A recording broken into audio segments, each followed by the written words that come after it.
La Palestine aujourd'hui parle au monde. Ce n'est pas seulement un pays empêché, une histoire déchirée, un peuple opprimé et exilé. C'est une cause.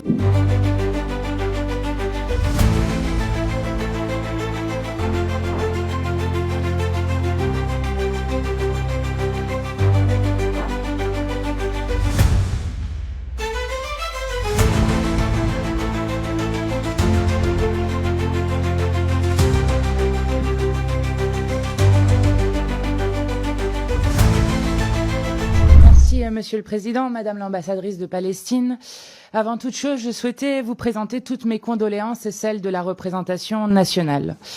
Il est impossible pour nous de réaliser l'ampleur de la profondeur des deuils qui sont imposés aux Palestiniens, les deuils des familles, des voisins, des proches, les deuils des 20 000 enfants rendus orphelins par l'armée de Netanyahou, le deuil partout dans Gaza détruite, le deuil face aux oliviers arrachés, aux champs retournés et empoisonnés, le deuil devant le patrimoine palestinien enseveli sous un tombeau de gravats. La Palestine aujourd'hui parle au monde. Ce n'est pas seulement un pays empêché, une histoire déchirée, un peuple opprimé et exilé. C'est une cause, une condition et le refus de s'y plier. Et personne ne pourra dire qu'il ne savait pas. Alors que l'extrême droite israélienne de Smotrich à Netanyahou, suprémaciste, ouvertement génocidaire et fasciste revendiquée, est pourtant soutenue jusque sur certains bancs de cette assemblée.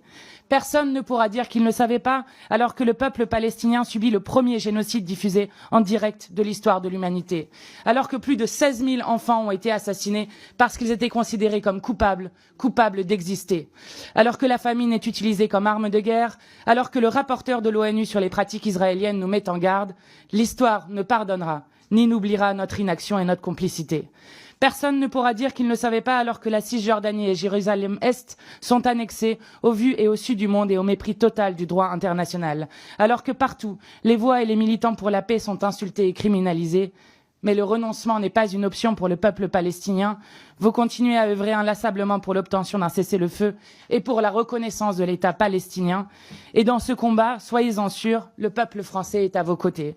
Récemment encore, dans une mobilisation populaire magnifique contre la venue de Smotrich au Gala de la Honte à Paris, et dans un boycott inédit au match France-Israël avec les tribunes les plus vides de l'histoire du Stade de France. Les Français soutiennent la reconnaissance de l'État de Palestine depuis longtemps. Cette revendication inscrite dans le programme du nouveau Front populaire a même gagné les élections le 7 juillet. En février et en mai 2024, le président Macron a affirmé que cette reconnaissance n'était pas un tabou. Le 25 septembre, à la tribune des Nations Unies, Emmanuel Macron a confirmé la prochaine reconnaissance par la France de l'État de Palestine au cours des prochaines semaines. Madame l'ambassadrice, savez-vous si cette promesse sera tenue pour que les Palestiniens ne soient plus des exilés sur leur propre terre? Et qu'attendez-vous de la France comme membre permanent du Conseil de sécurité de l'ONU?